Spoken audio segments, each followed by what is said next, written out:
కర్నూలు జిల్లాలో కొత్త ట్రాఫిక్ నిబంధనలు అమల్లోకి వచ్చాయి. లైసెన్స్ లేకుండా ఎవరైనా పట్టుబడితే వాహనం సీజ్ చేస్తాము అని, మైనర్లు వాహనాలు నడిపితే యజమానిపై కూడా కేసులు నమోదు చేస్తామని తెలిపారు పోలీసు అధికారులు.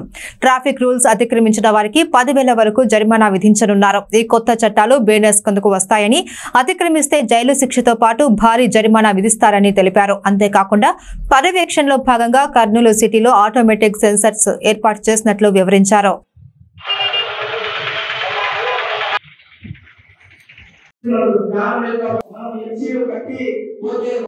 చాలా ఇస్తారు. అలాగే మనకు ఇప్పుడు వస్తా జరుగుతా ఉన్నాయి. ఎలా అరికట్టాలి, దానికి నూతన చట్టాలు. ₹10,000 వచ్చే ఒకటే ఆటోకు మనం ఖచ్చితంగా రావాలని చాలా పెద్దది. మనకు చెప్తున్నారు. వాళ్ళు వచ్చినప్పటికీ కూడా ఈరోజు కర్నూలు పట్టణంలో రోడ్ సేఫ్టీ అవేర్నెస్ ప్రోగ్రామ్ అనేది auto unions CATU, AATUC, Kurnool టౌన్లో ఉన్న అన్న యూనియన్స్ వాళ్ళతో ఈరోజు దాదాపు 500 మందితో ఒక ప్రోగ్రాం పెట్టడం జరిగింది. ఈ ప్రోగ్రాంలో లీగల్ సర్వీస్ అథారిటీ సెక్రటరీ గారు వచ్చారు. అదేవిధంగా లీగల్ సర్వీస్ అథారిటీ యొక్క అడ్వకేట్ గారు వచ్చారు, సీనియర్ అడ్వకేట్ వచ్చారు. ప్లస్ కిమ్ సవేరా వాళ్ళు వచ్చారు. ప్లస్ ఐ బ్యాంక్ వాళ్ళు, ఐ టెస్ట్ వాళ్ళు కూడా వచ్చారు. తర్వాత అదేవిధంగా మోటార్ వెహికల్ డిపార్ట్మెంట్ నుంచి కూడా రోడ్ ట్రాన్స్పోర్ట్ ఆఫీసర్ కూడా రావడం జరిగింది. ఈ యొక్క ప్రోగ్రాంలో మేము ముఖ్యంగా RC ఉండాలి, ప్లస్ ఇన్సూరెన్స్ ఉండాలి, DL ఉండాలి. ఆ రికార్డ్స్ పెట్టుకుంటే మీకు చాలా అవసరం ఉంటుంది. అది కాక ఏ విధంగా వాళ్ళు ఆటోలు నడపాలి, కొన్ని శిక్షణ ఎట్లా ఉండాలనేది ఈరోజు క్లుప్తంగా ఈరోజు జరిగింది. అదేవిధంగా RTO ఆఫీస్ వాళ్ళ నుంచి వచ్చిన వాళ్ళు కూడా ప్రతి ఒక్కరూ DL పెట్టుకోమని చెప్పి, ప్లస్ వాళ్ళు కూడా సహాయ సహకారాలు అందిస్తామని చెప్పారు. ప్లస్ మెడికల్ క్యాంపులో ఈరోజు I test plus medical Savera వాళ్ళ సాయంతో గుండె టెస్ట్ మీద కిమ్ సవేరా కర్నూలు వాళ్ళ యొక్క సాయంతో ఈరోజు వాళ్ళకు క్యాంప్ కూడా జరుగుతుంది. ప్లస్ అదేవిధంగా ఈరోజు ఐ టెస్ట్ కూడా జరుగుతుంది ఈరోజు.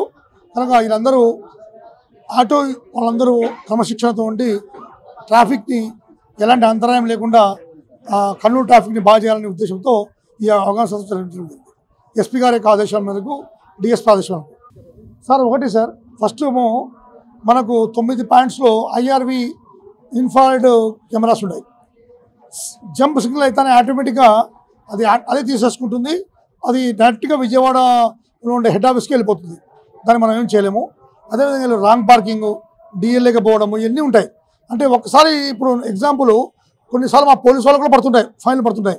మేము చూసుకొని దానికి రెక్టిఫై చేసుకోవాలి. ఈ తప్పు ఏదో తప్పును సరిదిద్దుకోవాలి. సపోజ్ DL లేదు. ఇప్పుడు నాకు కూడా 2 months ల్యాబ్స్ అయిపోయింది.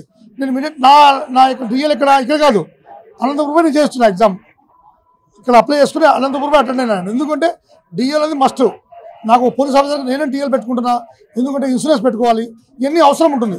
నాకు కూడా యాక్సిడెంట్ అయినప్పుడు నాకు ఇన్సూరెన్స్ DL కాపాడింది. నాకు దాదాపు 6 లక్షల రూపాయలు డబ్బులు వచ్చిన బండి ఇన్సూరెన్స్ వచ్చింది.